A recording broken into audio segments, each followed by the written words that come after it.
চমৎকার ঝাউ গাছ, এই যে সারি সারি, খুব সুন্দর লাগে। এত ঝাউ গাছ কেন নোয়াখালীতে? আসলে এটা হচ্ছে উপকূলীয় অঞ্চল, তো এখানে নদী ভাঙন থেকে রক্ষা করার জন্য এই গাছ লাগানো হয়। এই গাছগুলো খুব দ্রুত বড় হয়, অধিক বর্ধনশীল তো। আচ্ছা, এটা মনে হয় অনেক ছায়াও দেয়, তাই না? আমাদেরকে তাড়াতাড়ি বড় হয়। ছায়া হয়, খারাপ হয় না, অনেক উপরে উঠে যায় তো ছায়া হয়। হ্যাঁ, দ্রুত বড় হয় খুব দেখেছি আমি। দ্রুত বড় হয়। এই যেমন এই গাছগুলোর বয়স ধরো 1 বছর হবে, হ্যাঁ।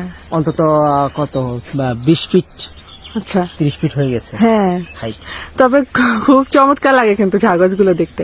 আর এই যে মাঝে মাঝে যে মানে বাতাসে যে শোষ আওয়াজ হয়, আমার কাছে মনে হয় যে মাঝে মাঝে এই যে ঝাউ গাছে যখন বাতাস হয়, যে শোষ আওয়াজটা যে হয়, মাঝে মাঝে আমি মানে মানে বিভ্রান্তিতে পড়ে যাই, আসলে কি বৃষ্টি আসছে নাকি।